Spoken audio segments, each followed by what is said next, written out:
Tonight, the high-stakes showdown here in Philadelphia between Vice President Kamala Harris and former President Donald Trump. The candidates will have no questions, and this is the clock. There is no audience here tonight, so let's get started. President Trump, I'll give you 2 minutes.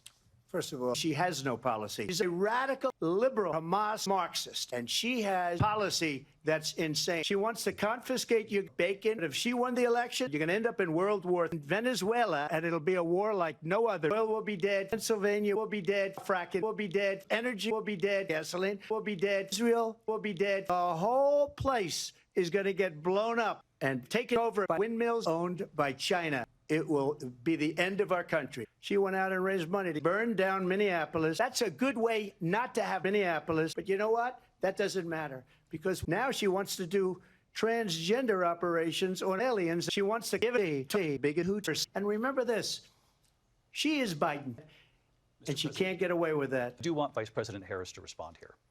Clearly, I am not Joe Biden. Turn now to immigration and border security. We know it's immigration is the worst thing because she's been so bad. It's so ridiculous. They allowed millions and millions and millions and millions and millions of hungry migrant criminals to come into our country. They're coming in from all over. And just look at what they're doing to our towns. They're eating the dogs. They're eating the cats. They're eating the dogs. They're eating the fabric of our country.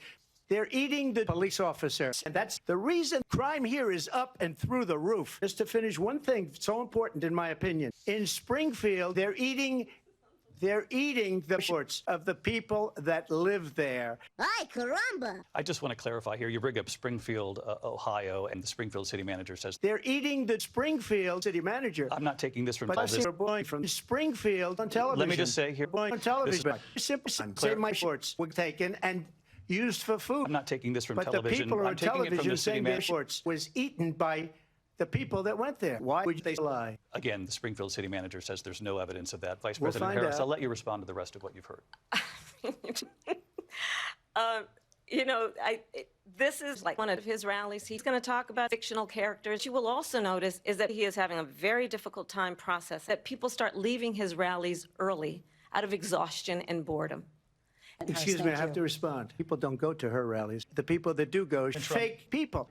So she can't talk about my rallies. People don't leave my rallies. We have the biggest rallies, the most incredible rallies in the history of rallies. People don't leave my rallies. 52 years later, all the people are still there. David, people want to live there. You know why? Because they like what I say. It's a very simple phrase. Make America afraid again. In fact, if people start leaving, what I say, don't go, come back, or we're going to kill you leaving my rallies. It's not worth it. Mr. President, for 3.5 years after you lost the 2020 election, are you now acknowledging that you lost in 2020? No, I don't acknowledge that at all.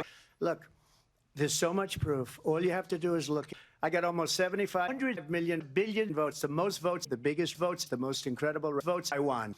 Every election in the history of the United States, I was the only president ever. All the other presidents are fake presidents. They know that, and everybody else knows it. The 2020 election, it was a fraud, vote fraud. Here is up and through the roof. My votes, my beautiful, beautiful votes were just viciously and violently eaten by the Mexico people that she allowed to pour into our country. That's how we lost. Mr. President, on January 6th, you told your supporters to march to the Capitol. I had nothing to do with that other than they asked me to make a speech. I probably took Venezuelan steroids and some incredible. I would have been 5 times, 4 times, 5 times higher than any Republican president in history by far. I went to Nancy Pelosi. I said, we have to have sex patriotically during my speech. My election, I think it's going to be big. And Nancy Pelosi rejected me. And that's not okay with me later on. In Washington, D.C., I showed up for a speech. It was perfect. I said, you know, I'm not president right now. It's a disgrace. Let's go to the Capitol and fix it. Our elections are bad. I'd like to end democracy. I got the J6 rally, or whatever you want to call it, going like nobody has ever done before. Peacefully, chanting, kill. Nancy Pelosi. And again, it wasn't done by me. It was done by others.